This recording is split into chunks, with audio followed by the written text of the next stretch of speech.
àbí ẹ̀yin kọ́ lẹ wá compete tẹ̀bẹ̀ sí ní compete wedding ọmọ kékeré pẹ̀lú mo dẹ̀ pa kéèsì yín sí pé ọmọ ọlọ́mọ ọmọ màjèsín ọmọ tó ṣẹ̀ṣẹ̀ bẹ̀rẹ̀ ayé ẹ̀ kí ló dé tẹ́ ṣe lọ ń gbé wedding ìyá arúgbó wá ṣé wọ́n ṣépè fún ìgbésí ayé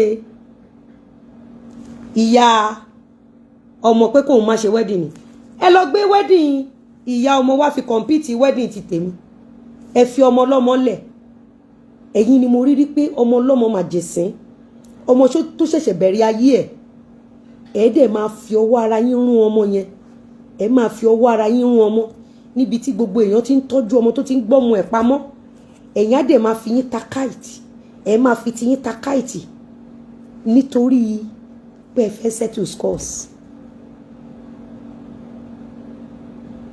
Richmond Golden sọ pé only the truth warriors will understand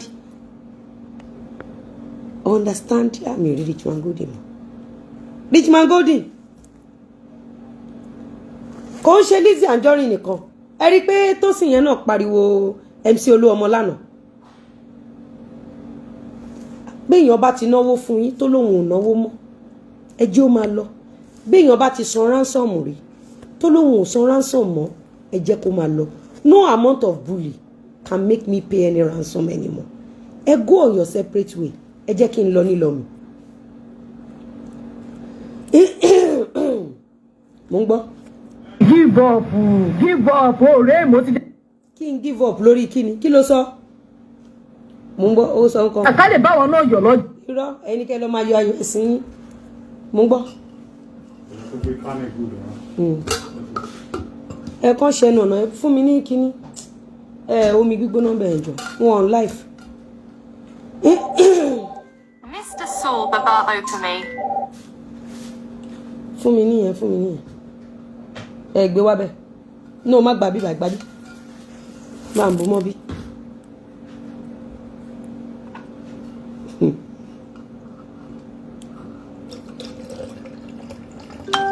àbí kó ṣe neat job sílẹ̀ kí wọ́n wá rẹ̀ àbí kó kólẹ̀ kí n pe Moses kó kólẹ̀ kó gba tìfẹ̀ lọ́wọ́ dáàdì.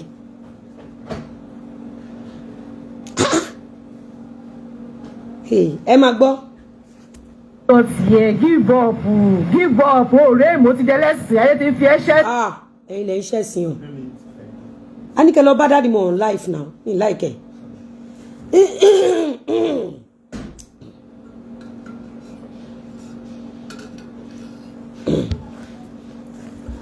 ẹ̀yin lẹ́lẹ́sìn o.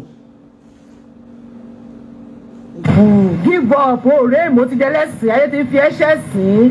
ẹ̀yin lẹ́ṣẹ̀ sí o ẹ̀ṣẹ̀ sí débi pé ta pẹpẹ súpù ẹ̀ta ẹ̀ṣẹ̀ sí débi pé gbogbo ọjà tẹ́ gbé kalẹ̀ ọmọ aráyé ò bá yín rà ẹ̀ṣẹ̀ sí débi wípé àwọn ọ̀tọ̀kùlùlù àwọn èèyàn gidi wọ́n ti gbé bẹ́ fún yín ẹ̀ṣẹ̀ sí láti gbin irun rí ẹ̀ṣẹ̀ sí débi aṣọ tẹ́ wọ̀ ẹ̀ṣẹ̀ sí débi gbogbo pàǹdà tẹ́ yá ẹ̀ṣẹ̀ sí tẹsẹ̀tẹsẹ̀ ẹ̀ṣẹ̀ sí débi pé àwọn bàbá ọmọ yín tẹ́ ẹ ti bà lórúkọ jẹ́ àwọn gan wọn ò forgive yín dọ̀là ẹ̀yin lẹ́ṣẹ̀ sí débi wípé àwọn àgbésùn yín tò lọ láì lópin ẹ̀yin nìkan lẹ́ṣẹ̀ sí débi wípé ẹ lè let go ẹni àgbésùn torí àti tọrọ jẹ àti tọrọ mu lójú ara yín lẹ máa rò pé ẹ ń ṣe nǹkan gidi lójú àwọn èèyàn gidi ẹ̀sìn lẹ ń ṣe o tóbìnrin bá wà tó ṣì hang around àwọn ẹlẹ́kùn àtijọ́ ẹ̀sìn gidi ni o ó mọ̀ pé mẹ́mórì burúkú ni gbogbo àwọn ẹlẹ́pọ̀n tó ti bá ìyá sùn lójú ọmọ kán wá máa recollect ẹ mọ̀ pé psychological trauma lẹ́ ń gbọ́mọ lọ́mọ go through ẹ̀ṣẹ̀ sí gan o ó mọ̀ pé irú ọjọ́ bẹ́ẹ̀ yẹn èèyàn máa ń dedicate ẹni fún nǹkan ẹ̀ṣẹ̀ sí o ẹ̀ẹ̀kọ́ mọ ní o ẹ̀ṣẹ̀ sí o ẹ̀sìn yín pọ̀ ẹ̀yin kan náà ẹ dájọ́ ìbànújẹ́ sọ́nà ẹ wá ń sọ fún wa pé èèyàn mẹ́wàá o ló bẹ́ òbò yín o ẹ dẹ̀ rìpọ́ọ̀tù sí police station àwọn nǹkan tó ti jáde lẹ́nu yín gan ó dẹ̀ ẹ̀sìn wo ni mo ṣe ṣán bẹ́ òbò mi ṣé èèyàn mẹ́wàá ló bẹ́ òbò mi àbí ìyá mi ya wèrè rí àbí bàbá mi mu drugs ẹ̀sìn wo ṣọ́rọ̀ tẹ́yìn sọ lẹ pè lẹ́sìn ni ò máa ń ṣẹ̀sìn o ẹ̀yin lẹ ń ṣẹ̀sìn ẹni tí ò wá fún yín ẹ̀ ń wá fún ó mọ̀ pọ́n mọ́ àtiró tó ràn wọ́n bàtẹ́ ẹsẹ̀ kan nìyí ọ̀rọ̀ burúkú lẹ fẹ́ gbọ́ ẹ ń ṣojú ẹ̀sìn yín Lizzy ò ta sí yín ẹ tún wá ń sọ pé Lizzy ló ń ṣẹ̀sìn ṣé ẹ fẹ́ ká máa sọ fún gbogbo àgbáyé pé òpin ẹ̀sìn ni nǹkan tẹ́ ẹ ṣe yẹn gbogbo àwọn ọkùnrin tó ti bá yín sùn lójú ọmọ yín lọ́jọ́ nǹkan ẹ tún wá ṣe gbé gbogbo mẹ́mórì yẹn wá ẹ fi hàn táàkì kíní ọmọ yẹn. àwẹ̀ funfun àtàdúrà ogójì ọjọ́ lọ lọ́wọ́lọ́wọ́ èyí tí Olúwa pa láṣẹ fún mi láti fi wá ọ̀nà àbáyọ sí orílẹ̀-èdè Yorùbá àti ayé gbogbo àwọn tó nígbàgbọ́ mo pa ní àṣẹ gbogbo ogun tó ń dìde sí orílẹ̀-èdè Yorùbá wípé orílẹ̀-èdè Yorùbá ò ní gba òmìnira gbogbo ogun tó dìde sí ayé ẹnìkọ̀ọ̀kan wípé ayé ẹnìkankan ò ní gba òmìnira lórúkọ Jésù iná agbára Ọlọ́run kó jó wọn dànù gbogbo alágbára tó lóhùn ò ní jẹ́ kí ilẹ̀ Yorùbá ó dúró gbogbo àwọn alábọ̀dé tí wọ́n sọ wípé àwọn ò ní gbà kí orílẹ̀-èdè Yorùbá ó dúró gbogbo àwọn tó ń lo agbára òkùnkùn tí wọ́n láwọn ò ní jẹ́ kí orílẹ̀-èdè Yorùbá dúró mo ló májẹ̀mú àṣà ìjáta ìjẹpo àìjẹyọ̀ nínú ìrìn àjò ogójì ọjọ́ yìí mo fi sọ̀rọ̀ àṣẹ jáde iná Olúwa kó kọlù wọn mo gbàdúrà Olúwa fẹ́ kó pàṣẹ ìtúsílẹ̀ àti òmìnira fún ilẹ̀ Yorùbá lórúkọ Jésù Olúwa ṣe bẹ́ẹ̀. àwọn àgbésùn wa lọ orí èmi kémi máa ṣe nǹkan kágbésùn mi wá bẹ̀ ẹlẹ́dàá mi ò ní jẹ́ ẹlẹ́dàá tèmi ò ní jẹ́ ẹ̀sìn lẹ̀ ń ṣe abiyamọ wo ló máa ṣerú eléyìí fọmọ ẹ̀ ó mọ̀ pé gbogbo àwọn faces tọmọ yẹn ti rí ńgbà tó ń dàgbà tán ti rí pé àwọn ẹlẹ́kùn ọ̀yá òun rèé ó mọ̀ pé lọ́jọ́ nǹkan ayọ̀ ẹ̀ kò gbọ́dọ̀ rí kó má máa bá tulẹ̀ psychologically ṣẹ́yìn ò mọ̀ ni ẹ ṣẹ̀sìn o ẹ̀sìn yẹn pọ̀ débi wípé àwọn àgbésùn yín gan àwọn tẹ́jọ́ pilẹ̀ ọmọgun ò fẹ́ bá wọn ò rẹ́rìn sí yín torí pé wọn ò lè forgive level of bully tẹ́tí wá bà wọn lórúkọ jẹ́ tẹ́tí bà íméjì wọn jẹ́ ẹ jẹ́ ká mọ̀ pé wọn ò jẹ́ èèyàn pé wọn ò wà responsible orí kémi jáde kí n sọ pé bàbá ọmọ mi ò wà responsible orí kí n jáde kí ní èmi nìkan ni mò ń dátọ́ mọ́ náà lọ́hùn yẹn ní ọ̀hún yẹn orí kí n jáde orí kí n sọrú ẹ̀rí even gan kí n tó wá sọ pé yes I do fólówó orí mi orí kí n wá fi bàbá ọmọ mi ṣẹ̀sín rí ó gbọ́ kí n wá sọ pé ìyá mi ya wèrè rí ni àbò gbọ́ kí n sọ pé bàbá mi mú gbaná ràdúrù nǹkan tẹ́ ti fẹnu ara yín kalẹ̀ ni kí ló dé tẹ́ fẹ́ gbé aṣọ ẹ̀sìn yín sọ́rùn Lizzy tọ́lọ́run ò fi ṣẹ̀sìn Lizzy tí ó ṣẹ̀sìn kí ló dé tẹ́ yín ṣe bẹ́ẹ̀ yẹn ẹ máa ní sùúrù o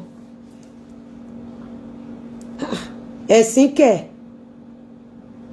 kẹ̀ lọ́hùn ò ní jẹ́ ìyá mi ò ya wèrè bí mo ṣe kiri àmàlà tó mi ò ní history rape mi ò lu jìbìtì rí mi ò dẹ̀ gbowó lọ́wọ́ èèyàn kí má talẹ̀ fún wọn èmi kẹ̀ ó gbọ́ pé mo ṣe 3 sọ́ọ̀mù àbí 5 sọ́ọ̀mù rí ni ẹ máa ní sùúrù kò sẹ́ni tí ò ní àṣìṣe ṣùgbọ́n ẹ má máa ba ayé àwọn èèyàn jẹ́ nítorí pé bẹ́ẹ̀ bá ń ba ayé àwọn èèyàn jẹ́ ayé tí ló máa bàjẹ́ ló tẹ́ ń ṣe bẹ́ẹ̀ yẹn ẹ jẹ́ kó ọmọ lọ́mọ ẹ jẹ́ kó enjoy day ẹ̀ òtútù yẹn pọ̀ bàjẹ́ kí ni ẹ̀ ní òfìlẹ̀fẹ̀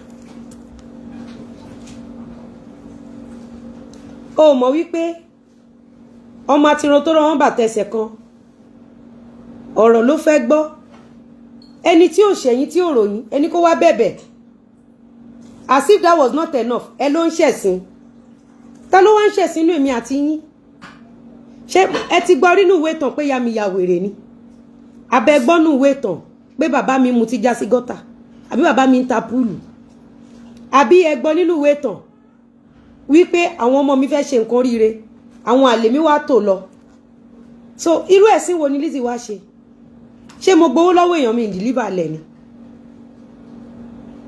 ẹ jẹ́ kọ́mọ lọ́mọ fọkàn balẹ̀ sí ibùjókòó ẹ̀ tí wọ́n bá ń ṣe ìgbéyàwó nínú bíbélì wọ́n ní wípé ǹjẹ́ a rí ẹnikẹ́ni tí inú ò dùn sí ìgbéyàwó yìí ó ní reason tí wọ́n ṣe máa ń béèrè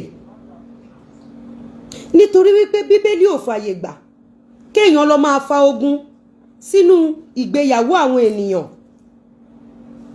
àmọ́ iṣẹ́ tẹ̀yin yàn láàyò nìyẹn ẹ ṣe títí ń sìn yìí ọmọ ọlọ́mọ máa jẹ̀sín ẹ tún fi lọ́rùn lẹ̀ ṣásìkò tó yẹ kẹ́ ẹ máa ṣe gbogbo orí burúkú yìí rè ẹ wá ní Lizzy ń ṣẹ̀sìn ṣé Lizzy tó wà nínú estate ẹ̀ tó ń ṣe 20 million naira discount lórí California Paradise City tí a máa end the discount ní 2 weeks time ṣé Lizzy ló ń ṣẹ̀sìn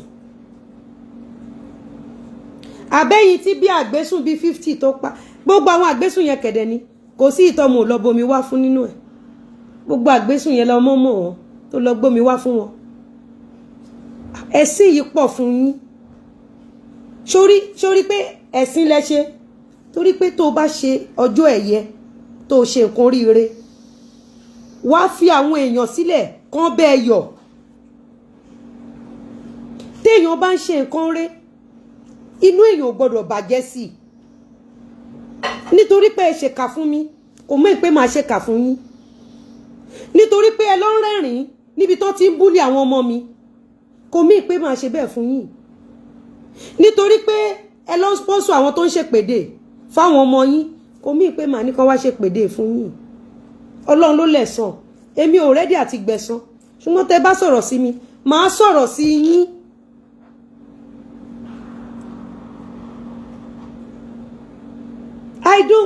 Mo jókòó sáyé ara mi ẹ̀rísìn ẹ wo èèyàn tó ń wò mí gbogbo wọn dẹ̀ rẹ́rìn kò sí nínú àwọn àlè yẹn tọmọ yẹn ò bomi fún rí kò sí tó wà ń bẹ̀ tọmọ yẹn mọ̀ pé ó dá eléyìí ń bá ya mi sùn ta ló wá ṣẹ̀ sínú èmi àti yín ẹ jọ̀ọ́ ẹ bá ń kọ́ ti gbogbo fídíò wọn wá. inú ọ́fíìsì kan ló wà tó ti ń jẹ́ òlára òlẹ́bí òlẹ́ gbogbo ẹnìkan kò sí sọ̀pọ̀.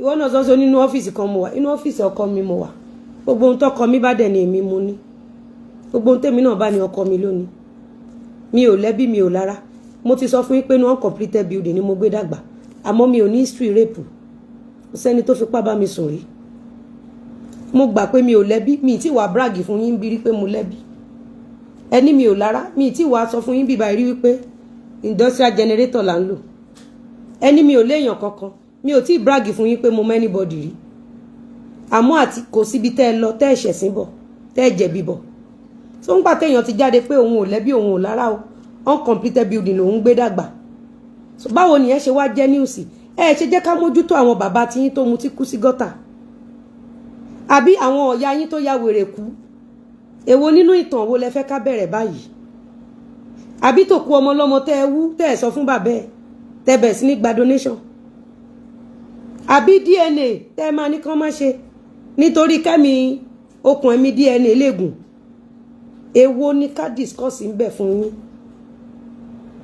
at least mi ò lẹ́bí mi ò lára inú uncompleted building mo ti dàgbà mo rí ya mi mo rí bàbá mi màmá mi ò máa pẹ́ kọ́nà lẹ́gbẹ̀ẹ́ títì lọ́mọ ọdún méje kó máa fi sweet tàn mí pé mi òun nìyá mi mo gbọ́njú mo mọ̀ yá mi so kí lẹ fẹ́ fi bú mi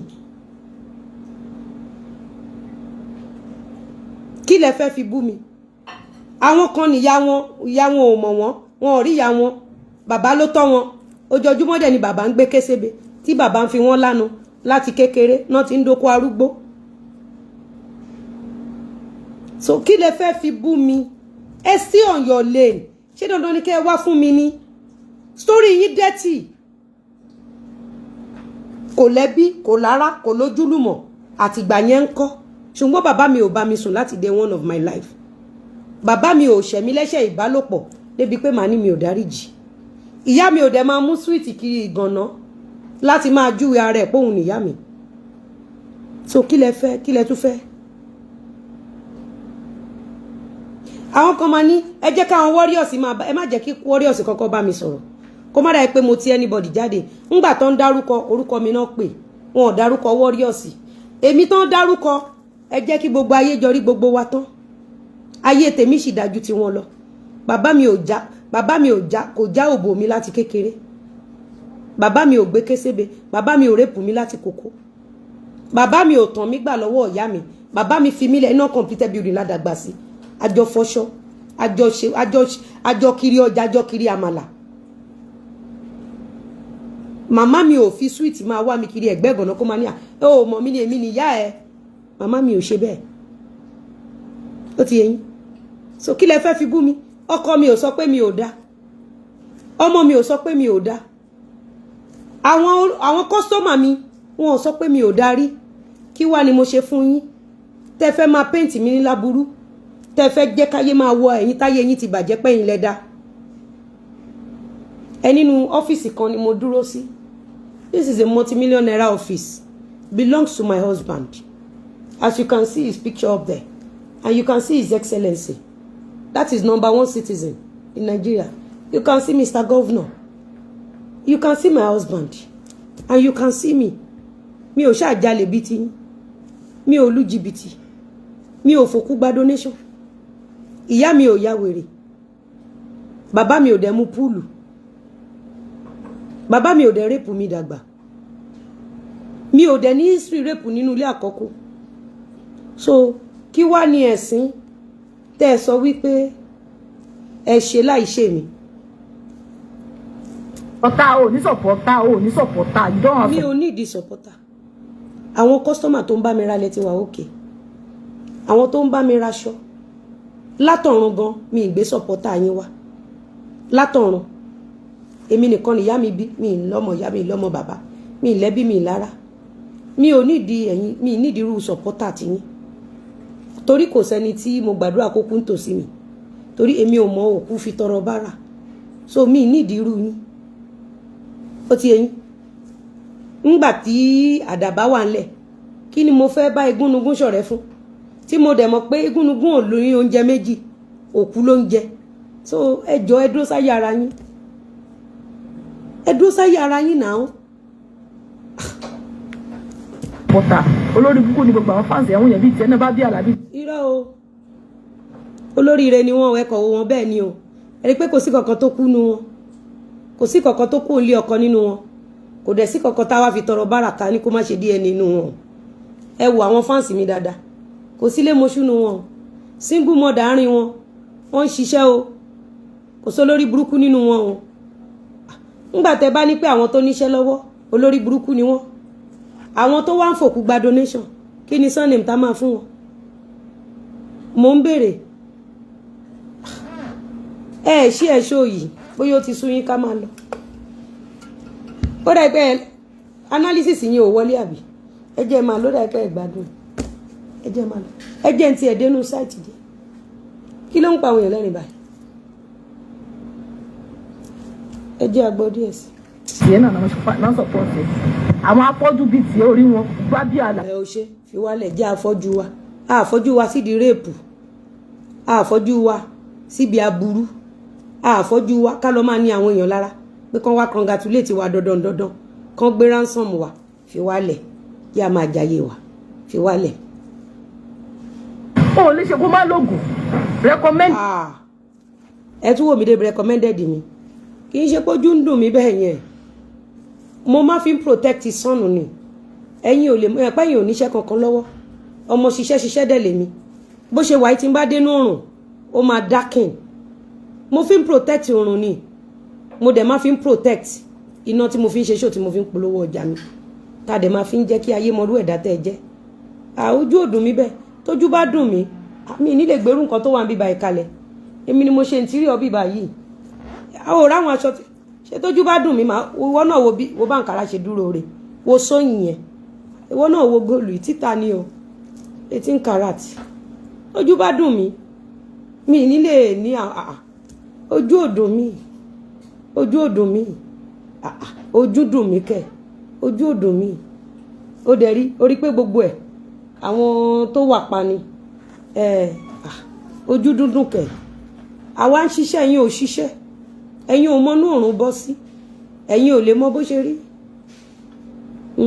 bẹ́ẹ̀ni ní kẹ́ńtà ṣe pé fà á fọ́jú gbàtà pọ̀ ní fojú rí nǹkan gidi oògùn ló fojú ṣe. ẹ̀yin tẹ́ ẹ sọ wípé ẹ̀yin tẹ́ ẹ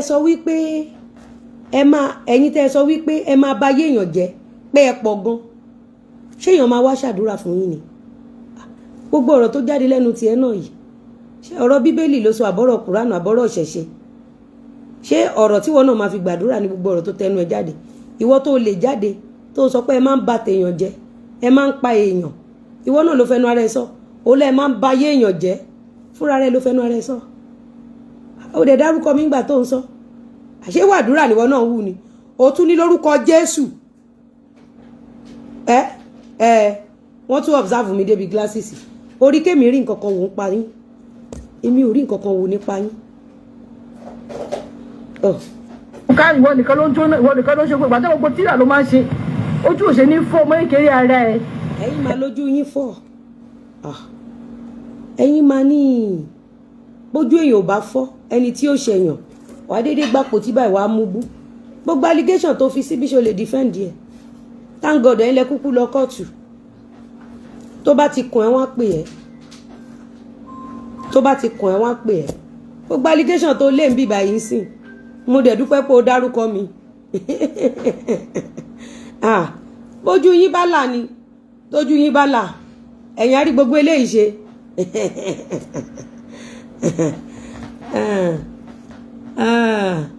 you people should go to Kado Medals Instagram below read the comments in translation you see where they said the husband is already gone.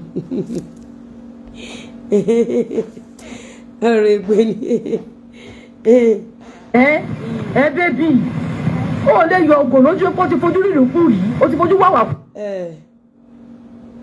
tó bá débi tó ti máa prove ẹ wá prove ẹ. wà nonsense of. mi ò ṣáà wá òkú Mohbad mi ò dẹ̀ fi ojú wá ẹ̀wọ̀n bàbá mọ́ mi ò fi ojú wá ẹ̀wọ̀n bàbá Ìjẹ̀ṣà mi ò dẹ̀ fi ojú wá òkú Mohbad mi ò dẹ̀ fi ojú wú òkú Mohbad fi tọrọ donation alihamdulilayi ṣùgbọ́n ẹni tí ó ṣeé ṣe fún kójú ẹ̀ fọ́jú ẹni tó ṣeé ṣe fún kójú ẹ̀ fọ́jú òun lẹni tí wọ́n ti ba òbò ẹ̀ jẹ́ láti bí ọmọ ọdún kan sí mi ọgbọ̀n ọdún mẹ́wàá tí ò tiẹ̀ lè káùntì àwọn tó rèpù wọn irú àwọn bẹ́ẹ̀ wọ́n ti já iṣan ojú wọn mọ́ iṣan òbò wọn àwọn yẹn gangan lójú wọn fọ́ kò kí ń ṣe Lizzy Anjorin kò ń ṣe nígbà tí mi ì fi ojú wú òkú Mohbad àbí èmi mo fojú wú òkú Mohbad àbí mo fojú lọ fi òkú Mohbad tọrọ bára so ẹni tó ń ṣe bísínẹsì ẹ jẹ́jẹ́ lédè ẹ máa sọ pé ojú ẹ fọ́ nígbà tẹ́ bá ní ẹni tó ń ṣe bísínẹsì ẹ jẹ́jẹ́ ojú ẹ ti fọ́ ẹ̀yin tẹ́ wá wú òkú ńkọ́ ẹ̀yin tẹ́ nínú ilé ló kú sí ó yẹ ẹ lọ hospital ló kú sí ó yẹ ẹ ní kámẹ́rà ti fò lọ ẹ̀yin tẹ́ fi ojú gbé Ìjẹ̀ṣà dẹ́wọ̀n ṣojú tí ń ṣì wà lágbárí yín ṣá wàá rí wípé ẹ tún ṣẹ̀sìn níbi tẹ́ ẹ yẹ ni aburú dé. àwẹ̀ funfun àtàdúrà ogójì ọjọ́ lọ lọ́wọ́lọ́wọ́ èyí tí Olúwa pa láṣẹ fún mi láti fi wá ọ̀nà àbáyọ sí orílẹ̀-èdè Yorùbá àti ayé gbogbo àwọn tó nígbàgbọ́ mo pa á ní àṣẹ gbogbo ogun tó ń dìde sí orílẹ̀-èdè Yorùbá wípé orílẹ̀-èdè Yorùbá ò ní gba òmìnira gbogbo ogun tó dìde sí ayé ẹnìkọ̀ọ̀kan wípé ayé ẹnìkankan ò ní gba òmìnira lórúkọ Jésù iná agbára Ọlọ́run kó jó wọn dànù gbogbo alágbára tó lóhùn ò ní jẹ́ kí ilẹ̀ Yorùbá ó dúró gbogbo àwọn alábọ̀dé tí wọ́n sọ wípé àwọn ò ní gbà kí orílẹ̀-èdè Yorùbá ó dúró gbogbo àwọn tó ń lo agbára òkùnkùn tí wọ́n láwọn ní jẹ́ kórílẹ̀-èdè Yorùbá dúró. Mo ló májẹ̀mú àti àìjáta ìjẹ́pọ̀ àìjẹyọ̀ nínú ìrìn àjò 40 ọjọ́ yìí. Mo fi sọ̀rọ̀ àṣẹ jáde, iná Olúwa kó kọlù wọn. Mo gbàdúrà, Olúwa fẹ́ kó pàṣẹ ìtúsílẹ̀ àti òmìnira fún ilẹ̀ Yorùbá. Lórúkọ Jésù, Olúwa ṣe bẹ́ẹ̀. Ẹ̀yin gangan ni Bíbélì ń bá wí pé abanijẹ́ ènìyàn, ọjọ́ tó bá dópin àti banijẹ́, ọjọ́ náà là ó bá ọjẹ́ kanlẹ̀. Sórí pé ẹ lè dúró àfìgbà tẹ́ forí gbọ́rọ̀ yálà yá yín. Ń gbọ́. Ó jẹ́ lọ repent, ó jẹ́ lọ change. Kí n change kí n kówó wá fún yín. Àbẹ́ṣẹ̀ wo mo ṣẹ̀yìn? Kí n repent, kí n join yín láti fòkú Mohbad gba donation. Kí n join yín láti máa yọ àwọn obìnrin kúrò lé ọkọ wọn pé kán má ṣe DNA. Kí n join yín kájọ bẹ̀rẹ̀ iṣẹ́ olóṣó olódo. Kí n join yín ẹ̀yin tẹ́ gbọ́jà kalẹ̀. Àbí iṣẹ́ kí lẹ fẹ́ kí n ṣe gangan. Ẹni kí n repent láti bó síbò. Na that donation dey pepper her body.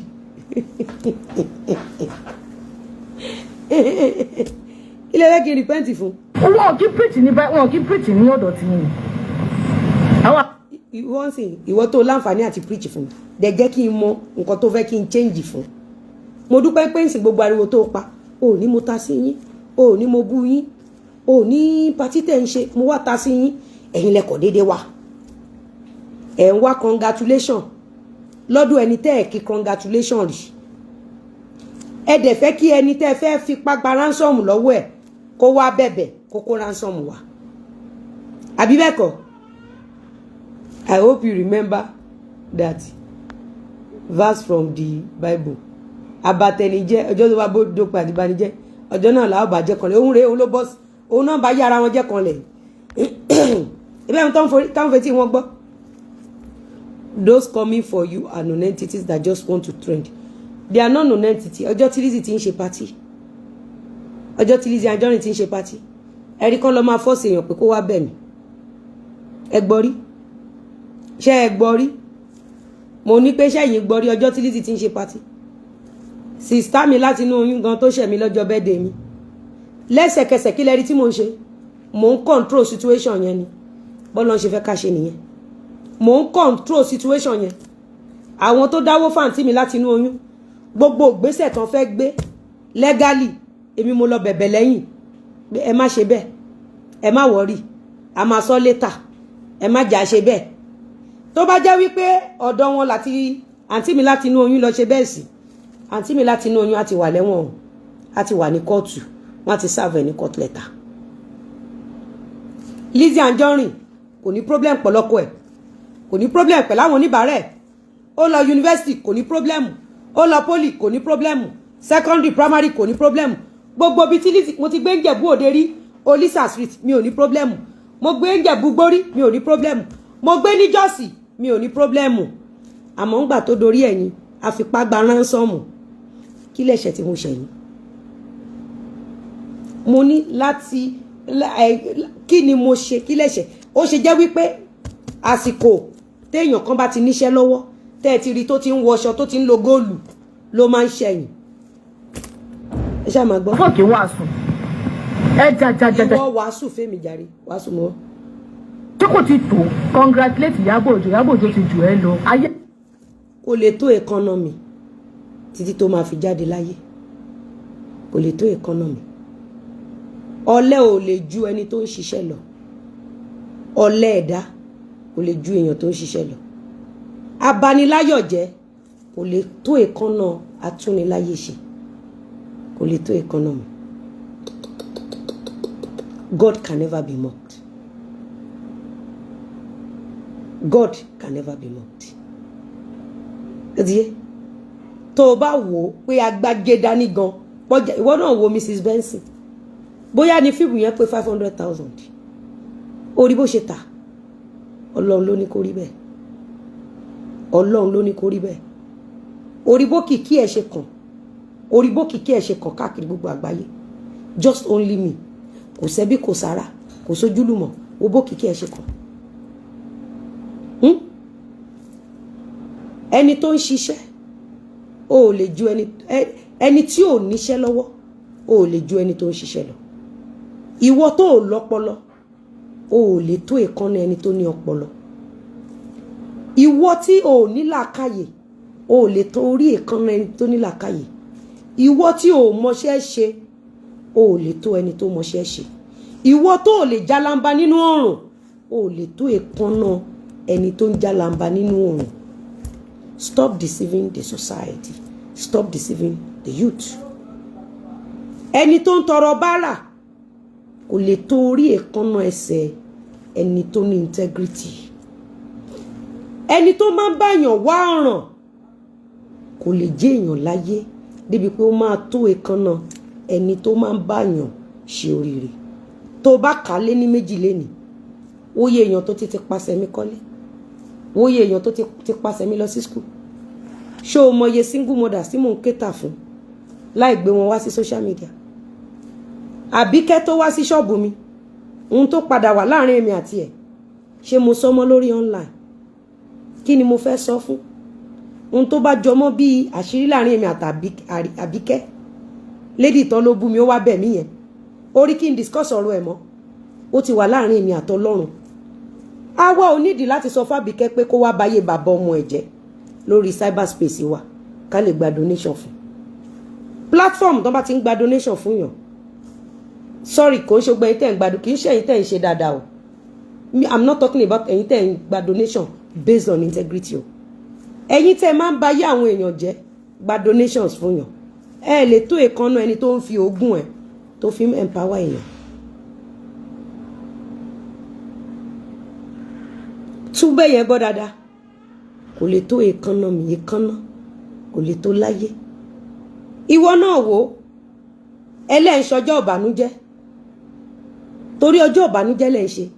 Tó bá jẹ́ pé ọjọ́ ayọ̀ lẹ́ ń ṣe, ẹ ní fi ìbànújẹ́ máa fi ba orúkọ ẹni tí ò ṣẹ̀yìn jẹ́. Ǹjẹ́ o mọ ìdí tí Bíbélì ṣe máa ń bèrè wípé ẹni tí ò bá fẹ́ kí ìgbéyàwó hold kí wọ́n dìde dúró? Nítorí wípé Bíbélì lòdì sí kí wọ́n fi ìgbéyàwó àbí kí wọ́n fi ìyàwó tí wọ́n fẹ́ gbé ní ìyàwó kí wọ́n fi ba ayé èèyàn kan jẹ́. Bíbélì lòdì sí, ègún tó dẹ̀ sanra ló wà níbẹ̀. So aburú tẹ̀ ń ṣe yìí, aburú tẹ̀ ń ṣe yìí, Ọlọ́run ò ní jẹ́ kó nípa aburú nínú ayé ọmọ ọlọ́mọ. Toró wáyé títí ẹ̀, ọmọ ọlọ́mọ kẹ̀dẹ̀ ní ó dúró sórí ilé ní ẹ̀. Mi ò dẹ̀ rí ibi tí ọmọ yẹn ti lọ kó èrò jọ pé kó máa ba ayé èèyàn jẹ́. Àbí? Àmọ́ ẹni tó jẹ́ ẹni tó wà níkàáwọ́ ọmọ yìí, ohun tó ń fi àwọn ẹni ẹlẹ́ni ṣe, òun náà ló ń fi ọmọ bíbí inú ẹ̀ ṣe. Òun ló ń fọmọ bíbí inú ẹ̀ ṣe. Ìwà tẹ́ ń wù yìí, ǹjẹ́ o mọ̀ pé ó lòdì sí ìgbéyàwó inú Kùránù àti Bíbélì àti ìṣẹ̀ṣe. Ohun tí ẹ ń ṣe yìí ó lòdì, mi ì fẹ́ go deeper. Ohun tẹ́ ń ṣe yìí, I'm sure you all know the spiritual consequence. But nítorí pé ẹ fẹ́ bully Lizzy, ẹ ṣàfẹ́ throw Lizzy under the truck. Ẹ fẹ́ jẹ́ kí ayé rí Lizzy tí ò lu jìbìtì rí. Ẹ fẹ́ jẹ́ kí ayé rí bí ẹni ibi torí kò tán ransom fún yín. Lizzy tí gbogbo àgbáyé ń rí tí wọ́n ń ṣàdúrà fún. Lizzy tí ọkọ ẹ̀ ń ṣàdúrà fún. Ṣé irú àdúrà tọkọ tèmi ń ṣe fún mi? Èwo nu yín ló gbarú àdúrà ẹlẹ́nu ọkọ yín? Èwo nu yín ló ti ẹ̀ rẹ́dì àti bọ́kùnrin jẹ̀yà pé òun fẹ́ bọ́kùnrin dúró, òun fẹ́ bọ́kùnrin rìnrìn àjò ọ̀la? At least a rí ìrìn tí Lizzy Anjorin bá Mr. Lawal rìn láì sówó, láì sípò, láì sí nǹkan kan. Àwọn méjèèjì dẹ̀jọ team up within 5 years. Look at where they are. Lizzy yẹn lẹ wá ń sọ fún wa pé kò dá nítorí pé ẹ̀yin fẹ́ fi ipá gba ransom. No be juju bíbí. Ta ló wà nítòsí mi kó yọjú sí mi?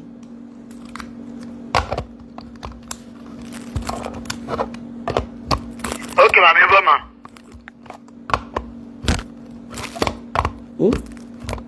Mo ń bèèrè lọ́wọ́ yín ni.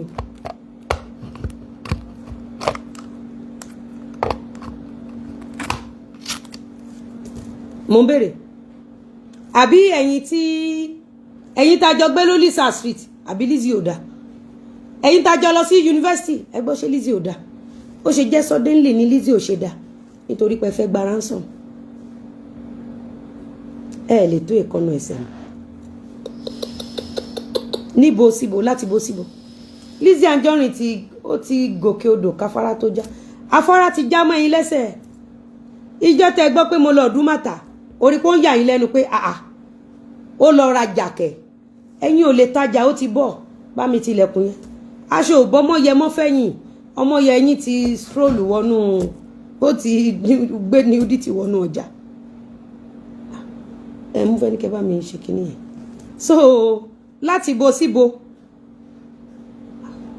síbo òun sọ fún estate owner pé kò lè tó mi rẹ́ǹtì ṣé òun wá ènìyàn Ọlọ́run ni God can never be mocked orí nǹkan tó jọ yín lójú tẹ́ fi ń ba gbogbo ilẹ̀ jẹ́ ni orí wípé ńṣe lẹ rí nǹkan yìí bíi biggest achievement yín ẹ rí bíi biggest achievement yín kí ẹ nípa ọmọ ọlọ́mọ gan tó ń ṣe nǹkan oríire ìpara yín nìkan lẹ kí ẹ torí pé fẹ́ gba ransom orí pé níbo láti bọ́ síbo okay sir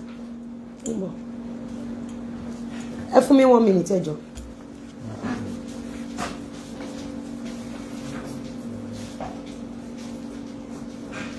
Mo ń gbé kíní ẹ lọlé.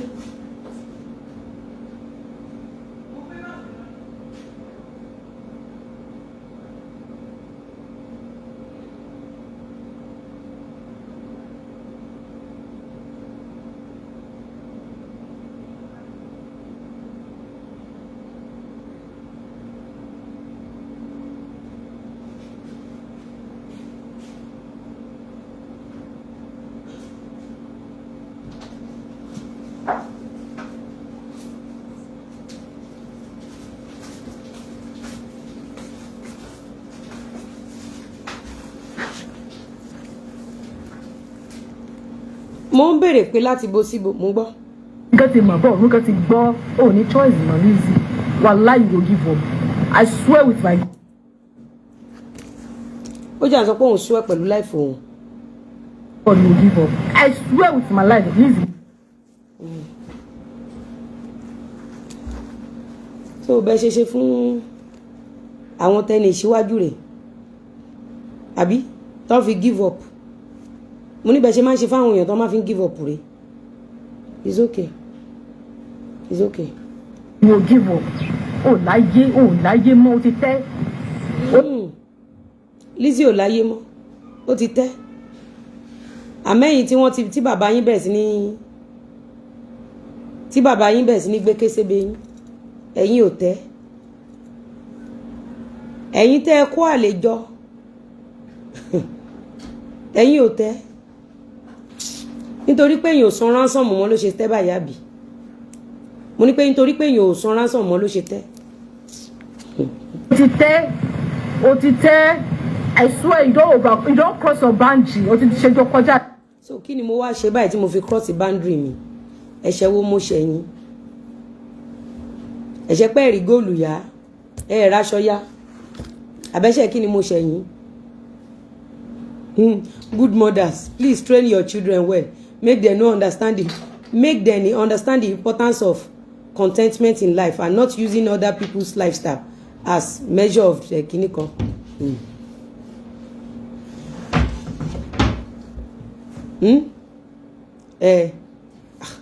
Olo ti tẹ́ lórí kíni. Ṣé èmi mo bá yín kó àwọn àlè yín wá síbi tẹ́ ti ń ṣẹ̀sìn ni. Àbí èmi ni mo jábàálẹ̀ yín àbí èmi mo rape yín àbí èmi mo ní kẹ́ má lọ sí police station láti report àwọn 10 tó rape yín kí ni mo ṣe kí lẹ́ṣẹ̀ mi may we no lie Lizzy don't hate the bride but kí ni mo fẹ́ hate ọmọ ọlọ́mọ fún kí ni mo fẹ́ hate mo bí tèmi now because you decide not to talk to people it does not mean you hate them you don't need to hate anybody. Irú iṣẹ́ táwa ń ṣe yìí àmọ́ ẹni tí ó máa jẹ́ customer èèyàn báwo ló ṣe máa hate ó ṣe máa hate ọmọ ọlọ́mọ because ó kò lè decide pé mi ìbẹ́ ni yìí ṣe and besides a kì í ti kọ́ọ̀tù bọ̀ káṣọ̀ rẹ̀ tẹ́ bá rántí ń gba kéèsì bàbá Ìjẹ̀ṣà wọ́n lọ kóòtù wọ́n bọ̀ wọ́n lọ kóòtù wọ́n bọ̀ the greatest mistake tí bàbá Ìjẹ̀ṣà ṣe ni wípé ó lọ celebrate wọn if tó ẹ pé bàbá Ìjẹ̀ṣà speak up kó dó sórí ọwọ́ rẹ̀ ó lè má wẹ̀ sọ́wọ́ but bàbá Ìjẹ̀ṣà didn't say anything if you could remember me mo bóyá máa rántí nǹkan bàbá Ìjẹ̀ṣà was now celebrating them why tó ṣe máa celebrate ẹ̀ ń tẹ́jọ́ wà ní court àbí tẹ́jọ́ wà ní station ṣọ́ọ̀rẹ́ ni wá ni kí ló fẹ́ paint fún ilé ẹjọ́ kí ló fẹ́ paint fún station why are you expecting ẹni tẹ́ ẹjọ́ sọ̀rọ̀ pé kó wá kí ẹ ṣé wò kí ẹni yẹn rí ní street ẹ wo gbogbo àwọn ladies wa àwọn young girls wa ní film industry yẹn náà gbogbo àwọn tó ń lò mí ni máa ń lò gbogbo àwọn tó ń celebrate mi ni máa ń celebrate mi kí n wò pé lè tó mi eléyìí ò tó mi ó bá jẹ́ pé wọ́n follow wa lóní tó bá ti celebrate mi máa fi millions of followers mi máa fi celebrate ẹ àwọn kíní burúkú yìí nìkan ló máa ń ṣe bẹ́ẹ̀ o wọ́n máa expect káwọn èèyàn celebrate wọn if you want people to celebrate you stop destroying people má bà ọjọ́ ayọ̀ èèyàn jẹ́ má ràn ọmọ ọlọ́mọ lọ ẹ̀wọ̀n ọmọ ọlọ́mọ ń jẹ́ àtàgbà àtọmọdé Alhaji Wasiu Ayinde mọ́mí wọ́n ṣẹ̀kú ní ọdún yàbí late last year ọmọ èèyàn kan ni Lizzy Anjorin ọmọ èèyàn kan ni ó lè má bá yé àwọn ọmọ ọlọ́mọ jẹ́ kó ní kán wá congratulate ẹ fún tọmọ títí ẹ ó ti yẹ èèyàn lè má congratulate ẹ it does not make pọ́n hate ẹ nítorí pé o máa ń bọ́jú ayé àwọn èèyàn jẹ́ ló ṣe ń wá validation pé kán congratulate ẹ tó bá kí ń bọ́jọ ọjọ́ ayọ̀ àwọn èèyàn jẹ́ why are you so bitter why are you after people's life tó bá jẹ́ pọ́jọ́ ayọ̀ ló ń celebrate why are you using it to pull down other people especially àwọn tí ò rí títí ẹrù why are you pulling people down why are you destroying people ìtumọ̀ ẹ̀ ni wípé kò sí ọjọ́ ayọ̀ ẹ̀dá kan tó kọjá lójú ẹ tí ò bàjẹ́ rí you were scared is written in your face gan pàápàá ẹni tó bá wo ìjókòó ẹ ẹ̀rù bà ẹ́ òun wo wájú òun wo ẹ̀yìn èní kọ́ lọ́jọ́ ẹ̀sìn ẹ kò sí ìṣẹ̀dá kan tó ṣaburú fún they are coming to hurt you ó máa hunt ẹ down ó lè pẹ́ ó lè yá ṣùgbọ́n ẹ̀ṣẹ̀ ní kẹ́nìbọ̀dì mú ẹ̀san sí ọwọ́ ara ẹ̀ pé òun fẹ́ gbẹ̀san lára ẹ̀ it's better kí everybody dúró dọlọ́run kó wá gbẹ̀san àsìkò ẹ̀san dẹ̀ ti dé ẹ̀san ló dé bẹ́ẹ̀ yìí kò sẹ́ni tó wá fún ẹ kò sẹ́ni tó wá bẹ́ẹ̀ ẹ tún sì lọ bá Lizzy fún yín jẹ báwo ni ò bá ṣe dùn tó kẹ má pe orúkọ Lizzy kẹ má wá fún Lizzy ọjọ́ ayọ̀ yín ò bá má di ọjọ́ ìbànújẹ́ gbogbo nǹkan tó ń jáde nípa yín kò bá má jáde bó nítorí pé Ọlọ́run ẹ̀san ni ó máa ní láti lọ gbé yín kọlù Lizzy ẹni tó wà ní estate ẹ ló ṣẹ̀sìn ẹni tó ń ṣe títí ẹni àfidànà kó wá congratulate yín ṣéjọ́ tí wọ́n kígbe olè lórí ṣé ẹ mú bíà ẹ jó lọ́jọ́ tí ó ṣe wedding ẹ máa rẹ́rìn níbi tí wọ́n ti ń ṣe show fún wọn àtọkọ ẹ̀ ọjọ́ tí Lizzy Anjorin bímọ ṣé Gistlover ò post ojú ọmọ ẹ̀ kí ni tèkì yín ẹ fún mi níbi tí wọ́n ti congratulate mi lórí page wọn ẹ fún mi kéèyàn kan bá mi munch ẹ̀ ibi tí àwọn tó ń wá congratulations ibi tí wọ́n ti congratulate Lizzy in history there are some people like this in your friends stay away from them there are some people like this in your area stay away from them tó o bá ti forgọ́tà fún mi ò lè fo fẹ́ǹsì fún ẹ má paint ẹ bí ká ní pé mi àti ẹ kú èmi àti ò lè jọ wà ní station àbí court ok kí ni mo fẹ́ congratulate ẹ fún ṣé aráyé ò rí ohun tó ti ṣe fún àwọn ọmọ tèmi ni ó ṣe jẹ́gbà títí ẹni Gistlover kó gbá wọlé ńgbà táwa ń ṣe ìyàwó Gistlover wà ń functioning ńgbà táwa ń ṣe ìyàwó Gistlover ń function tí ò sùn lọ́jọ́ tá a bímọ Gistlover ò sùn lọ́jọ́ tá a ń ṣe ìkómọ kò sùn ẹ mọ bí Gistlover ṣe má jí Florida pẹ̀lú Aláàfin of Ọ̀yọ́ ni ibo ni wọ́n ti wá ti congratulate mi má jẹ́ àwẹ̀ funfun àtàdúà ogójì ọjọ́ lọ lọ́wọ́lọ́wọ́ èyí tí Olúwa pa láṣẹ fún mi láti fi wá ọ̀nà àbáyọ sí orílẹ̀-èdè Yorùbá àti ayé gbogbo àwọn tó nígbàgbọ́. Mo pa ní àṣẹ gbogbo ogun tó ń dìde sí orílẹ̀-èdè Yorùbá wípé orílẹ̀-èdè Yorùbá ò ní gba òmìnira. Gbogbo ogun tó dìde sí ayé ẹnìkọ̀ọ̀kan wípé ayé ẹnìkankan ò ní gba òmìnira. Lórúkọ Jésù, iná agbára Ọlọ́run kó jó wọn dànù. Gbogbo alágbára tó lóhùn ò ní jẹ́ kí ilẹ̀ Yorùbá ó dúró. Gbogbo àwọn alábọ̀dé tí wọ́n sọ wípé àwọn ò ní gbà kí orílẹ̀-èdè Yorùbá ó dúró. Gbogbo àwọn tó ń lo agbára òkùnkùn tí wọ́n láwọn ò ní jẹ́ kí orílẹ̀-èdè Yorùbá dúró. Mo ló májẹ̀mú àṣà ìjáta ìjẹpo àìjẹyọ̀ nínú ìrìn àjò 40 ọjọ́ yìí. Mo fi sọ̀rọ̀ àṣẹ jáde. Iná Olúwa kó kọlù wọn. Mo gbàdúrà Olúwa fẹ́ kó pàṣẹ ìtúsílẹ̀ àti òmìnira fún ilẹ̀ Yorùbá. Lórúkọ Jésù, Olúwa ṣe bẹ́ẹ̀. Ògo. Kẹ́rù bà ẹ́. Ọlọ́run máa san gbogbo owó ẹ fún ẹ. Fọkànbalẹ̀. Ọlọ́run máa san ẹ padà. Àti àwọn ẹ̀dá tó wà nínú ẹ̀wọ̀n lọ́wọ́lọ́wọ́, tó wà nínú ìnira, Ọlọ́run á san fún ẹ. Ẹ̀wọ̀n tó wà nínú kòtò, tẹ́ lọ fi ń gba donation, tẹ́ tún ní bàbá wọn ló pa wọ́n, Ọlọ́run á san fún yín gbogbo yín. Èmi ò ń gbọ́rọ̀ dénú. Tí n bá ti sọ tèmi mo lọ ni. Èmi máa wá fi time mi tó yẹ kí n fi make owó, máa wá ní mo fẹ́ fi gbẹ̀san. I don't do those shit. I don't do ibo mo ti ráyè. Ó ra dúró project tó wà lẹ́ fún mi. Kíní èyí mọ ẹ lọ. Ẹlẹ́sìn wá jókòó sórí ọ́fíìsì wá ń sọ̀rọ̀ ó ń bọ́ àwọn èèyàn. Ẹ̀yin lẹ ṣẹ̀sìn. Ẹ ṣẹ̀sìn o. Ẹ̀sìn yẹn pọ̀. Rape ẹ̀mẹ́wàá. Ẹ̀sìn yẹn pọ̀. Ẹ̀yin lọ́hùn. Ẹ̀yin lọ́hùn ni. Àwa kọ́. Kò sí kankan nu wa tó ṣẹ̀sìn.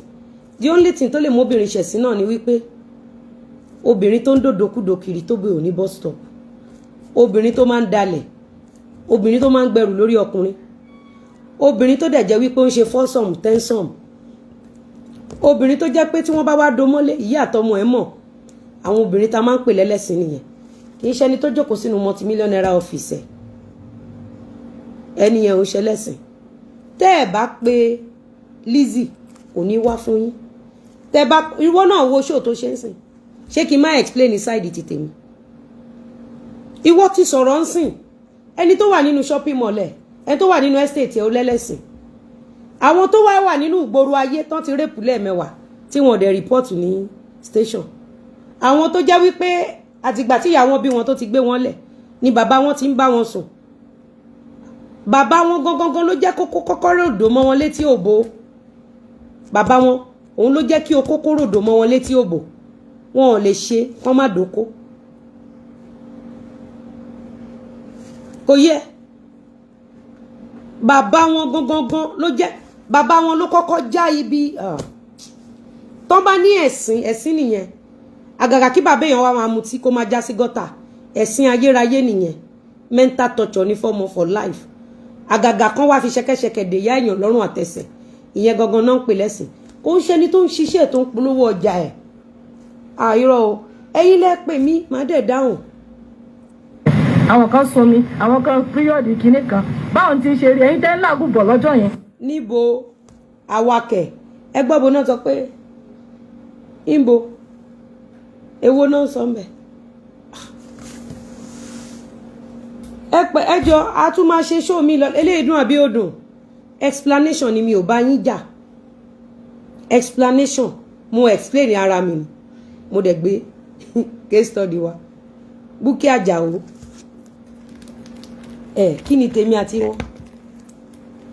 Ẹjọ́ tí n bá ń ṣe party ẹ má lọ fún yan o. Àtọ̀tá mi àtọ̀rẹ́ mi ẹ má lọ bá anybody. Ẹjọ́ nítorí Ọlọ́run. Tẹ́ bá fẹ́ kí mi congratulation, ẹ kí mi congratulation ní neutral level. Ẹjọ́ ẹ má lọ ta síyàn. Ẹ má fi orúkọ mi àti orúkọ àwọn ọmọ mi. Ẹ má lọ fi attack anybody ẹjọ́. Mi mọ nǹkan tẹ́ anybody ń bù sáré o. Mi dẹ̀ mọ àwọn tó ń ṣe àdúrà fún mi. Ẹjọ́ nítorí Ọlọ́run. A máa ṣé lè yóò dùn ni. Ṣáà ṣe show yẹn dáadáa. Ẹ má bínú. Màá jẹ́ kí Tọ́lá tó dùn jù ti èmi lọ. Imagine èèyàn jókòó sínú ọ́fíìsì ẹ̀. Ó lẹ́lẹ́sìn. ó ní kó lọ bẹ̀bẹ̀ wọ́n ní kẹ ẹ̀yin wo lẹ máa tẹ̀lé mi lọ bẹ̀bẹ̀ mo ti fẹ́ lọ bẹ̀bẹ̀ báyìí tẹ̀lé mi mo ti fẹ́ lọ bẹ̀bẹ̀ ó yá ta ló fẹ́ tẹ̀lé mi lọ bẹ̀bẹ̀ nu yín ẹ̀yin tẹ́ fẹ́ lọ bẹ̀bẹ̀ dà gbogbo ẹ̀yin tẹ́ ṣe ṣó fún mi pátápátá ni máa reply èèyàn jókòó jẹ́jẹ́ ẹni Lizzy ìwọ́dà wá set ring light bíbélì àti kùránù gan gbọ́dọ̀ ní kí má set ẹ̀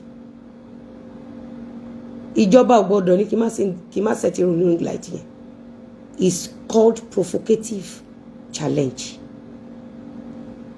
èèyàn wà ó ń ṣiṣẹ́ kò tá sí yín ẹni yẹn tún ọ̀nà yín ó kúrò lórí cyberspace for days ẹ dẹ̀ mọ̀ pé mo ò lè ṣe kí n má wá sí social media but because tí n bá ṣe show mo believe pé kó má dà pé bóyá kíní we have to honour that girl ọmọ tó ń ṣe nǹkan oríire yẹn we have to honour her kó má dẹ̀ bá dàbí wípé torí pé bóyá issue wà ńlẹ̀ ẹ mọ̀ pé tí n bá ṣe show bóyá ó máa wá bóyá no ṣó ti yé yín ẹ rí pé mo lọ that honour is for that girl tó fẹ́ ṣe ìyàwó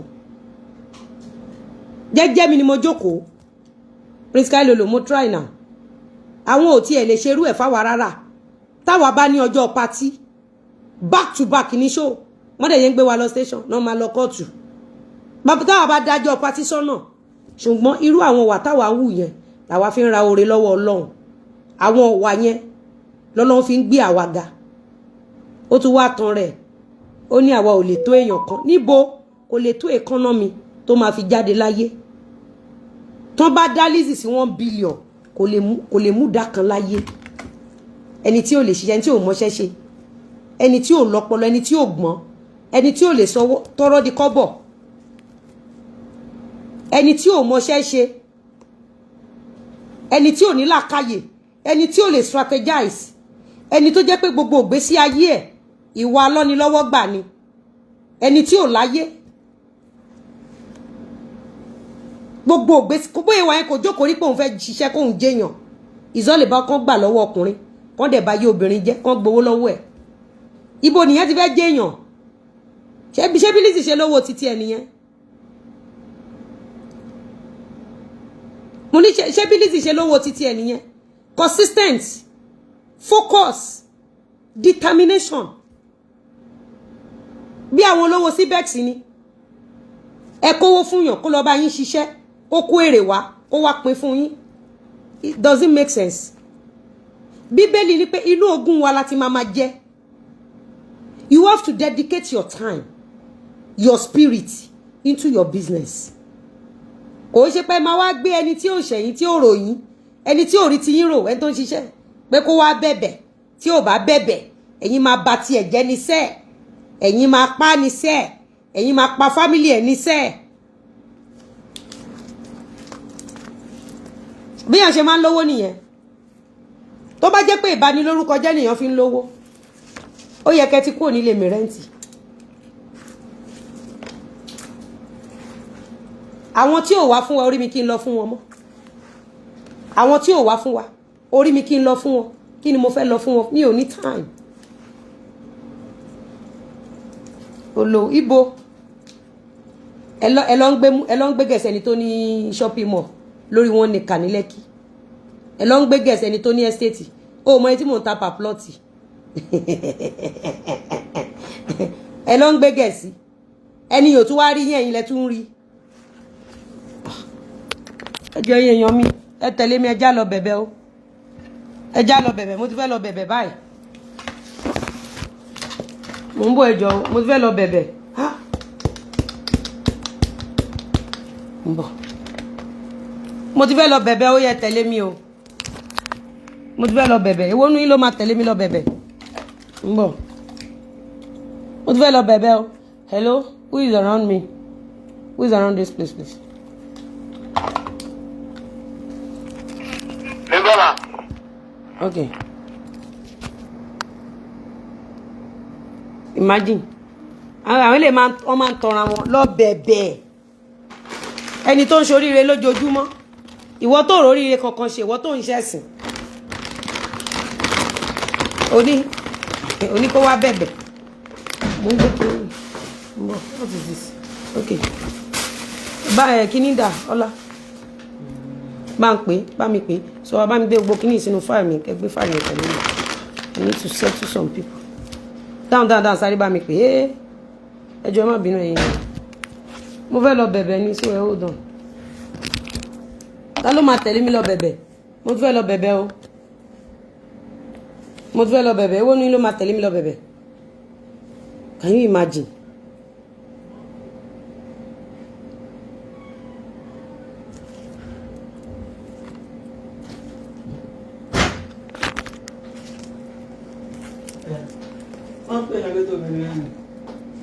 Ó máa ṣe kíní kan, mo fẹ́ lọ bẹ̀bẹ̀ ń sàlẹ̀ ń sìn. So wàá bá mi ṣe, wàá gbé kámẹ́rà yẹn tẹ̀lé mi as usual. So then ẹ bá mi pack files yìí sínú bẹ̀ yẹn. Ẹ gbé sínú mọ́tò. Máa fi lè. Ẹ fi sínú báàgì mi. Kéèyàn kan máa ṣe packing yẹn. Okay. Bá mi kó ilé sínú new nylon yẹn. Ẹ kó ilé sínú new nylon. So ṣé ẹ ti kó àwọn files yẹn síta? Oya ẹ gbé wọn ẹ pack ilé sínú nylon sẹ. Ẹ dáhùn mo fẹ́ lọ bẹ̀bẹ̀. Ta ló máa tẹ̀lé mi? Èèyàn kan sọ ẹ fẹ́ book flight yẹn ẹ tẹ̀lé mi mọ́ ni. Ṣé ẹ rí nsìn wọ́n náà fẹ́ búlì mi kẹ́ tẹ̀lé mi lọ bẹ̀bẹ̀ ẹ̀ dáhùn. Kí ló ń ṣe yín báyìí? Ìwọ́kọ́. Àwọn kan ní mo ṣàwọn ní jàre pé kí n bẹ̀bẹ̀. Ẹ̀ka nílùú ìlú oyoya bá mi pàkẹ́ sínú o lè pàkẹ́ sínú inú ibi tí fáìlì wà oyoyoya put it there. For real mo ń bọ̀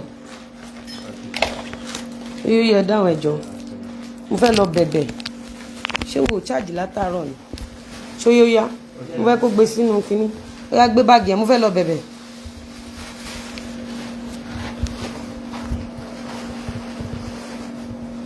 ṣe bẹ́ẹ̀ rí sìn ṣe bẹ́ẹ̀ rí pé àwọn náà kọ́kọ́ sọ pé lórí burúkú àwọn dẹ̀ náà tún máa sọ pé ìyá àdín ní elépè wọ́n á máa ṣe pé àwọn náà máa ṣe pé o tó bá reply wọ́n á ní wọ́n lù ú ṣe pé rúùtù pópó ọlá ìṣẹ̀dá tó wà ń bẹ̀ wọ́n ní kí ẹ kú oríire tọmọtọmọ ẹ o àtiwọ́ àtàwọn tó rán ẹ ń ṣẹ́ tó bá kè ní kọ̀ọ̀la kan kí ẹ kú oríire àtiwọ́ àtàwọn tó ń jà fún ẹ tó bá kè ní kọ̀ọ̀la kó o ṣoríire òye àyẹ̀ ẹ bá mi gbé kejì ẹ náà fún ìwọ fẹ́ gbé kámẹ́rà ń sí ká lọ bẹ̀bẹ̀ ṣé bá ṣe máa ṣe lélẹ̀ ẹjá lọ bẹ̀bẹ̀ jọ kí lẹ fẹ́ ẹ bá ń gbé gbogbo kíní dáàdì yẹn lọ ẹ sáré padà wá.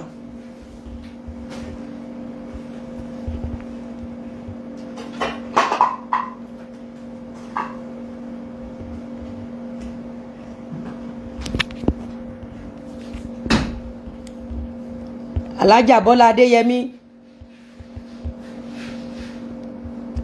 ó bá kè ní kọ̀ọ̀la kan kí ẹ kú oríire tọmọtọmọ ẹ òye àyẹ̀ àdàbí o tó bá jẹ́ mi mo ṣẹ̀yìn o àdàbí o tó bá jẹ́ pé mo kọ́kọ́ wá fún yín o àmọ́ tó bá jẹ́ pé ilẹ̀ wá fún mi tó bá kú èní kọ̀ọ̀la ìṣẹ̀dá tó wà lábẹ́ Alájà Bọ́lá Adéyẹmí tó bá kè ní kọ̀ọ̀la kán kí ìwọ àbáwọn ọmọ ẹ kú oríire òye àyẹ̀ gbogbo oríire tó bá ti ṣe tọmọtọmọ tẹ́lẹ̀ látẹ̀ní lọ kó yẹ̀yẹ́ o tún jẹ́ èèyàn mọ́ láyé tọmọtọmọ ẹ̀.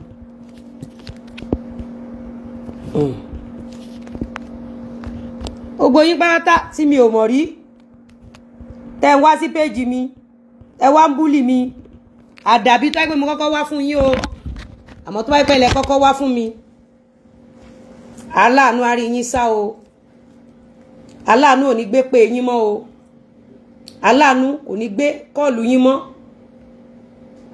orí á rí yín sá o àmọ́ gbogbo ẹ̀yin olólùfẹ́ mi tẹ́ dúró tì mí ẹ̀yin tẹ́ ń bá mi ralẹ̀ ẹ̀yin tẹ́ ń bá mi raṣọ ẹ̀yin tẹ́ ń bá mi ra cream ẹ̀yin tẹ́ ń bá mi ra gbogbo nǹkan lágbára Ọlọ́run ire gbogbo ire kó máa fi lé yín ṣe bùgbé ire tó ń lọ sọ́dọ̀ olókun kó má lọ ọ̀dọ̀ olókun mọ́ ire tó ń lọ sọ́dọ̀ ọlọ́ṣà kó má lọ ọ̀dọ̀ ọlọ́ṣà mọ́ èyí tó ń lọ sí gúúsù àti àríwá kó má lọ mọ́ o kó má bọ̀ nílé gbogbo àwọn kọ́sítọ́mà mi tó ń bá mi ra aṣọ tó ń bá mi ra lẹ̀ àti gbogbo àwọn tó ń ṣàdúrà fún mi pátá ire gbogbo ire kó máa jẹ́ ti yín o tọmọtọmọ yín o gbogbo ẹ̀yin tẹ́ nífẹ̀ẹ́ mi Ọlọ́run á nífẹ̀ẹ́ yín o já lọ bẹ̀bẹ̀ ń ta mo bọ̀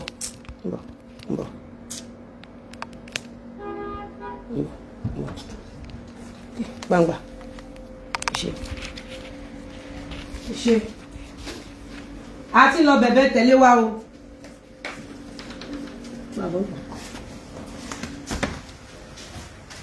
má wọ bímọ yọ sí ok ẹ ti fẹsẹ̀ gbá kínní yẹn ó yẹ já lọ bẹ̀bẹ̀ a ti lọ bẹ̀bẹ̀ o.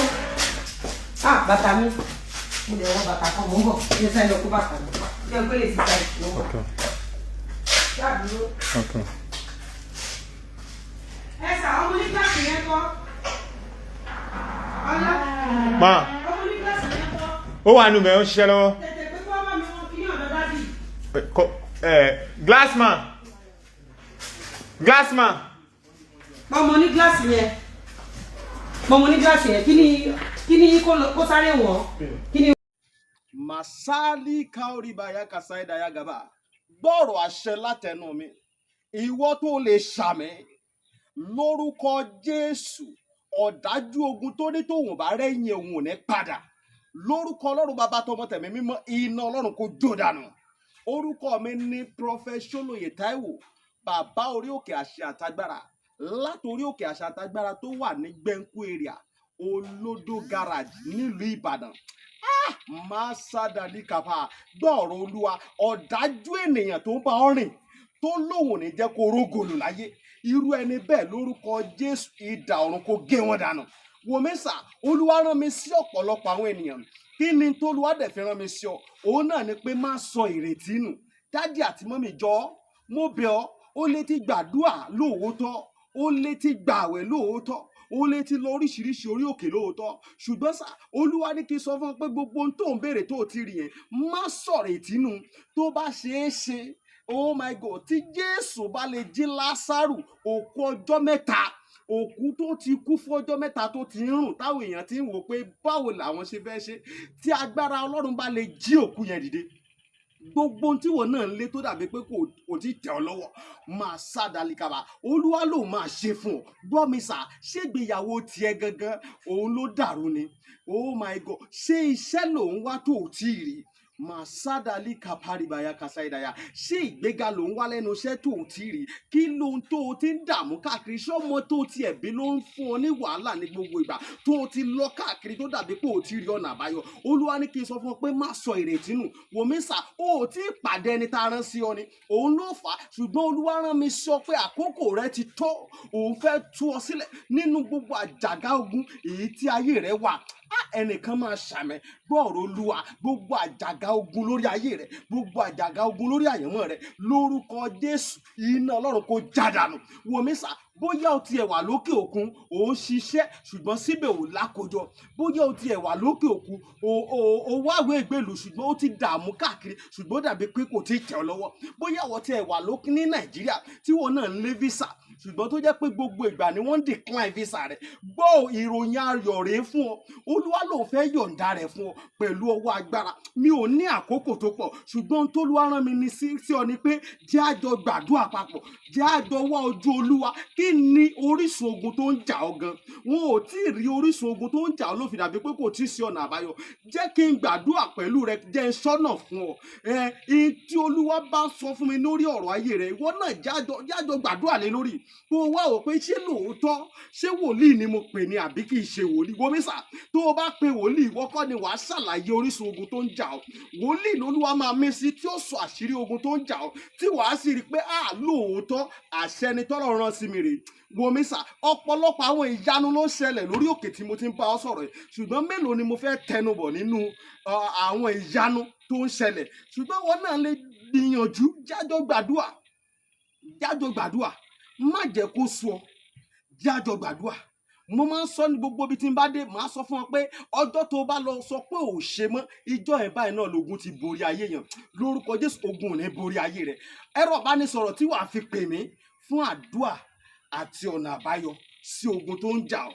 Bóyá àwọn tiẹ̀ fẹ́ mọ àṣírí ogun tó ń jà ọ́, pè mí jẹ́ n gbàdúrà fún ọ kí n dẹ̀ sọ àṣírí ogun tó ń jà ọ́ fún ọ. Nọ́mbà yẹn rẹ o, orí WhatsApp nọ́mbà gangan tí wàá fi pè mí sí, òun náà ni +234 70 25 47 54 27 +234 70 25 475427 lórúkọ Jésù. Àánú máa yanjú ọ̀rọ̀ rẹ. Gbogbo bí tó ti dé tó dàbí pé kò sí ọ̀nà àbáyọ, ní kété tó o bá ti ń pè fún àdúrà lórúkọ Jésù, wàá rí ọ̀nà àbáyọ. Ògo ni forúkọ Olúwa.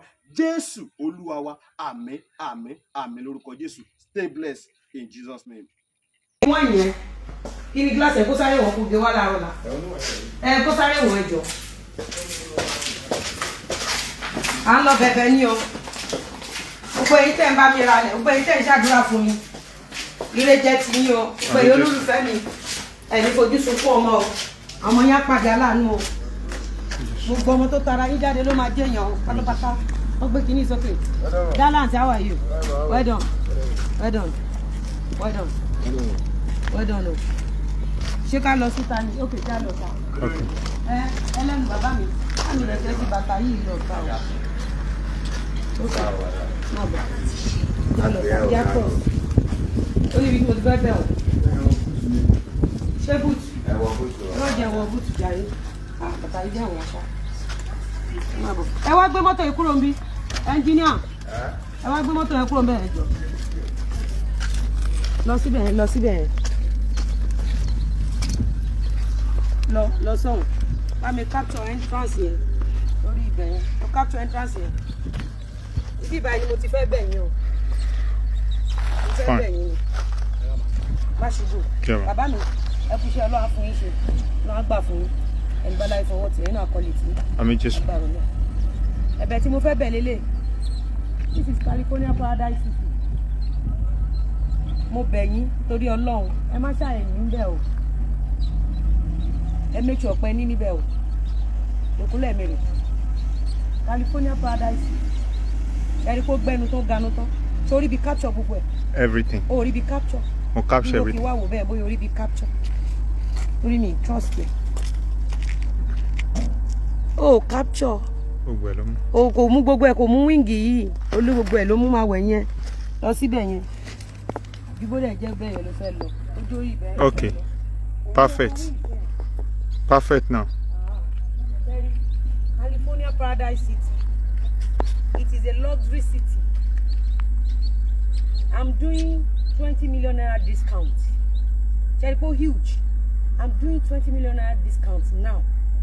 Hold them my hand very soon. 20 million naira discount is going on now. This is California Paradise City. This is luxury. Mo bẹ̀yìn. Ẹni níbẹ̀ o. Ẹni níbẹ̀. Gbogbo ẹ̀yin tẹ́ lọ invest sí síbẹ̀. Gbogbo ẹ̀yin tẹ́ lọ invest sí síbẹ̀. You can never do wrong. Tẹ́ bá ra rú nǹkan báyìí o. Àdé fara nìyàn. San díẹ̀díẹ̀ ni. Any amount. Mo ti ń ṣe nísìn over 8 to 10 years. San díẹ̀díẹ̀. Mi ò dẹ̀ jẹ́ anybody nílẹ̀ rí láyé mi. Mo ò jẹ́ anybody. Àwọn tó ń dáwó fún mi 20 ọdún náà ń dé o 30 ọdún náà ń dé o ẹ bèrè lọ́wọ́ wọn tẹ̀rín tọ̀yàyà ni má fi ń welcome wọn. Èmi ní integrity àwa ò ń jalè o àwa ò ń bà tèèyàn jẹ́ o àwa ò kí ń lọ́yàn lọ́wọ́ gbà o mo bẹ̀ yín ni o any amount ẹ bẹ̀rẹ̀ California Paradise City. After California Paradise City, we are going to Palms Island. Palms Island is after California Paradise City. For our 500 square meters, ibẹ̀ yẹn làwọn wà. Àwọn ní 1,000 square meters ló wà níbí báyìí. Ṣó ti yín? This place is called luxury. Kò yé yín nǹkan tí mi sọ. Talk of peace of mind. Talk of class. Ẹ wo bẹ́ẹ̀ bí wẹ̀ ṣe. Ẹ wo environment yẹn. Ẹ wo environment ẹ rí pé security wà. Everything tutu. Ṣé rí ibi tèmi kọjú sí tí cameraman fẹ̀yìntì yìí. Àwọn ológun ló níbẹ̀. Eléyìí àwọn ológun ló ní. Ẹgbẹ́ wa yẹn àwọn ológun ló ní. So ibi báyìí ò ń ṣe ibi èrò àbí this is peace of mind. Àwọn tí wọ́n bá ṣiṣẹ́ látàárọ̀ ó ti ṣiṣẹ́ látàárọ̀ àbí tó wà nílùú òyìnbó tó ń ṣiṣẹ́ wà Nàìjíríà ò ń ṣiṣẹ́ ó máa ń da kéèyàn ní a very private place. And another good thing is this 1,000 square meter. Do you know that ẹ̀yin tẹ́ bá ti ra lẹ̀ ni máa sọ yẹn fún mi ní sọ yẹn ní ibi báyìí you can make your money. Lọ́nà kọ́ ni kò kọ́, you can buy and keep. This estate, Lizzy Anjorin àtọkọ ẹ̀ ló ní. Lizzy Anjorin ló ń polówó ẹ̀. Estate tó jẹ́ pé in the next few months or few years, ó máa di hot cake. So when you buy and keep, you can resell and make your money in triple way. When it comes to property, when it comes to land, you can never do wrong. So you can never do wrong. Oríire táwa gbé fún yín rèé. Ó ti yín, ṣé rí gbogbo àwọn flapapa online yẹn? Ẹlòmíì gan ò fẹ́ kí ọ̀pọ̀lọpọ̀ yín kẹ́ ẹ rí òtítọ́, kẹ́ ẹ invest owó yín síbi tó dára. Inú owó síbẹ̀tì yẹn nísìn, ẹlòmíì mọ̀ pé síbẹ̀tì yẹn kò genuine. Ó mọ̀ọ́mọ̀ lọ parọ́ ni. Nítorí pé ó fẹ́ kẹ́ ẹ sanwó nù. Mi sọ pé fake ni síbẹ̀tì o. Mi iná gbowó yín sálọ o. Wọ́n sì máa dé láàárọ̀ ọ̀la o. Mi ò ń bọ ọjà èèyàn jẹ́ o. Mo kàn ń sọ ni. Ẹ̀yin tẹ́ máa ń wo wípé ẹ̀yin lẹ ṣiṣẹ́, ẹ wá kówó fẹ́yàn kan. Kẹ́ni ẹ lọ fi ṣiṣẹ́, ó wá fún yín lérè. Ṣé ẹ mọ̀ wípé kí owó tó rẹ́rìn, owó kọ́kọ́ máa sọkún? Ẹ̀yin ò mọ̀ pé kówó tó rẹ́rìn ó máa sọkún. Owó tó ń sunkún òun níṣẹ́ tá à ń ṣe yẹn. California ń tẹ̀ wò, owó ló ń rẹ́rìn yìí. Àgbámọ́